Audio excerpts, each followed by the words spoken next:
નમસ્કાર, મનસુખભાઈ સુવાગિયા, અધ્યક્ષ જળ ક્રાંતિ ટ્રસ્ટ રાજકોટ. આજનો વિષય છે બિયારણનો ગોવંશ. ગીર કાંકરેજ ગાય અને ભારતની ગાયો લુપ્ત થવા આવી ત્યારે ઈશ્વરની જ કોઈ પ્રેરણાથી એણે પ્રેરણા કરી ગીર ગાય આપણા આંગણે એ સૂત્ર આપ્યું, 5 સિદ્ધાંતો આપ્યા.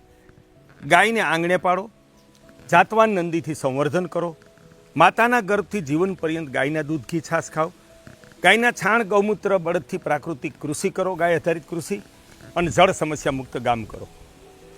આ નક્કર સિદ્ધાંતથી કોઈ પુણ્યની સેવાની વાત વિના, સેવાની વાત બરાબર છે, અમે 6000 ગામમાં ગયા અને ગાયની દિવ્ય ગુણ સમજાવ્યા, લુપ્તતાના કારણો સમજાવ્યા, પુનઃ નિર્માણની યોજના સમજાવી, અને ઈશ્વરની કૃપાથી અમે ગીર ગાય ગ્રંથ, કાંકરેજ ગાય ગ્રંથ, ગો સત્વ જે ગાયના દૂધ ઘીના ગુણની પુસ્તિકા છે, અને છેલ્લે ગો વેદ લખી શક્યા. એની 8 લાખથી વધુ નકલનું ભારતમાં વિતરણ થયું. ત્યારે જે પરિવર્તન આવ્યું ને આપની સામે મૂકવું છે કે 2000માં અભિયાન શરૂ કર્યું. પછી અમે જસદણ સ્ટેટ, સત્યજીત કુમાર ખાચર, ભાડવા રાઘવેન્દ્રસિંહ અને પ્રદીપસિંહ રાવલ ભાવનગરના, કે જેની પાસે ભારતનો સર્વશ્રેષ્ઠ ગૌવંશ હતો, એને પૂછ્યું કે ગીર ગાયની સંખ્યા કેટલી? તો કે સંપૂર્ણ સુધી 1000. હું કહું 5000થી વધુ જ નથી? તો કે ના, બિલકુલ નહીં. અમે પહેલું જ ગીર ગાય આપણા આંગણે પુસ્તકમાં એને સંખ્યા લખી 5000. અને 2005માં ગિરનાર પ્રદક્ષિણા ફરી અને ઐતિહાસિક ભારતનો કે વિશ્વનો પહેલો એ સંકલ્પ હતો, 10 લાખ જાતવાન ગીર ગાય નિર્માણનો સંકલ્પ લીધો. આ 5 સિદ્ધાંતો ઉપર હજારો સભા લીધી, 8 લાખ પુસ્તકો વેચાણા. ત્યારે જે પરિવર્તન આવ્યું ને એ પ્રમાણે છે. વર્ષ 2023 મે મહિનામાં મેં પ્રદીપસિંહ રાવલને મળ્યા. ત્યારે એણે કીધું કે જેની પાસે ભારતની સર્વશ્રેષ્ઠ ગાયો છે એ બધા જાણે છે હતી, એ કે મારી ગાય હું 200 થી 800 રૂપિયામાં આપતો હતો, ક્યારેક 1500 રૂપિયા આવતા, અને આજે હું ગાયની 15 લાખ રૂપિયા આવે છે. 10 મહિનાના વર્ષદીના વાછડાના 10 લાખ આવે છે, બહુ સારો 15 લાખ આવે છે. મારા નંદી એ કે 25 લાખથી લઈને 50 લાખમાં વેચાય છે, ને મારો નંદ છે ને એ તો 1 કરોડમાં મંગાણો. આ મારું આત્મનિવેદન છે, કોઈ પ્રશંસા નથી. એ કે આ મનસુખભાઈ સુવાગિયાના આ ગીર ગાય અભિયાનને આભારી છે. જો આ એણે અભિયાન ના ઉપાડ્યો તો ગીર ગાય લુપ્ત થઈ જતા. આ લખાણ પણ અમારી પાસે પડ્યું છે. ત્યારે અનેક લોકોએ ગાય પાડવાનું શરૂ કર્યું અને અનેક બ્રીડરો ઊભા થયા, ગૌ સંવર્ધક. એ ખુશીની વાત છે. પણ એ બધા જ કઈ ગાયનો નંદી રાખે છે? તો કે એકદમ આમ મોટા ગોળ ટોપલિયા માથાવાળી હોય, મોટા કાનવાળી હોય અને ઝાઝું દૂધ હોય. આ પરખ અધૂરી છે. અમે એના અભ્યાસથી જોયું, અને આખું વિશ્વ ખોટા માર્ગે છે.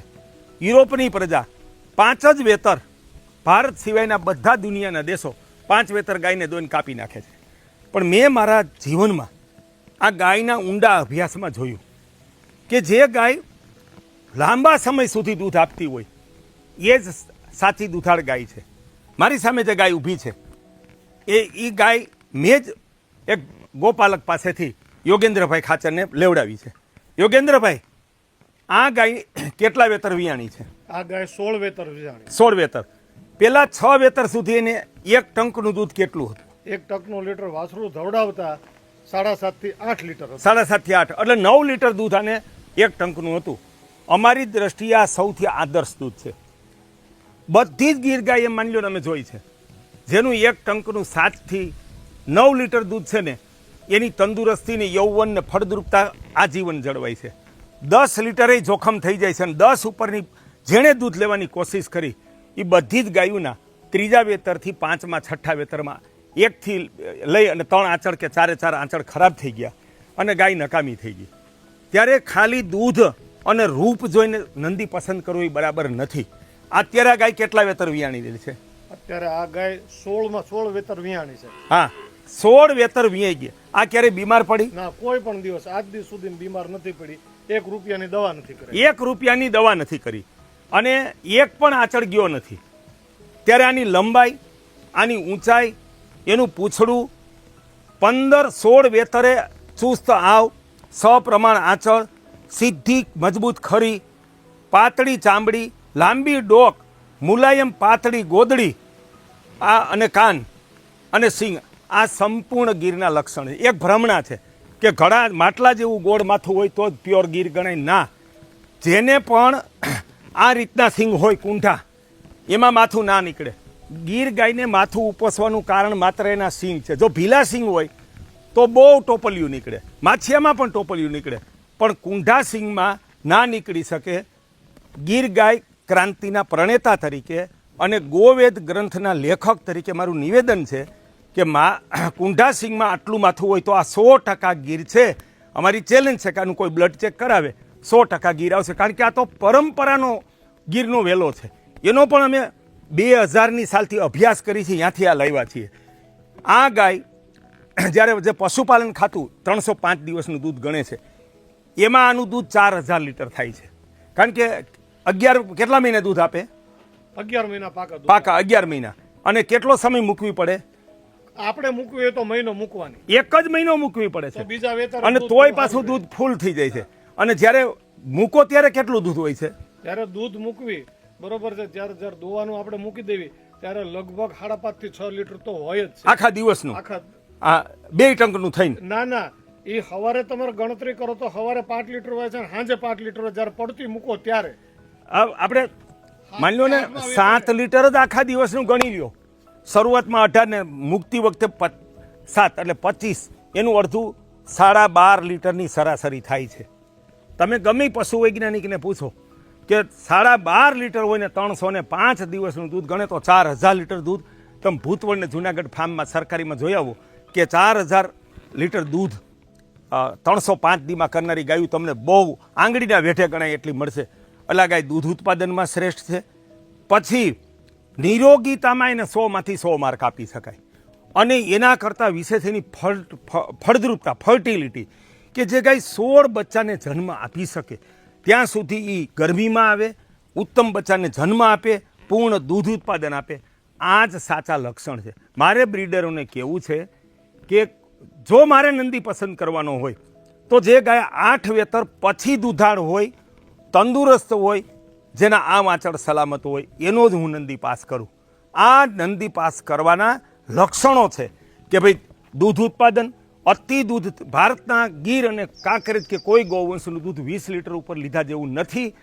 અમે અહીંયા અને પંજાબની સાહિવાલમાં પણ જોઈ લીધું કે જે ભારતના સૌથી દૂધાળ ગૌવંશ છે, કાંકરેજમાંય જોઈ લીધું કે 1 ટંકનું 12 લીટર દૂધ કરાવવા ગયા ને પછી આંચળ ખરાબ થયા છે, વંધ્યત્વ આવ્યું છે, ગર્ભાશય ખરાબ થઈ ગયું છે અને ગાયના અકાળ મૃત્યુ પાર વગરના થયા છે. ગાયનું આદર્શ દૂધ ઉત્પાદન દૈનિક 15 થી 20 લીટર છે. એ રીતે શ્રેષ્ઠ દુધાળ ગૌવંશ છે, પૂર્ણ નિરોગી, 100માંથી 100 માર્ક નિરોગી છે.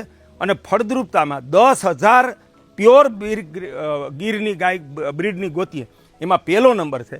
મારું સદભાગ્ય છે કે આનો વાછડો જેને પ્રદીપસિંહ રાવલના સારામાં સારા નંદીનું બીજ મૂકેલું એ અત્યારે મારી ફ્લોટેક કંપનીમાં નંદી તરીકે આવ્યો છે. હું આપ સૌને એ જોવા તેડાવીશ.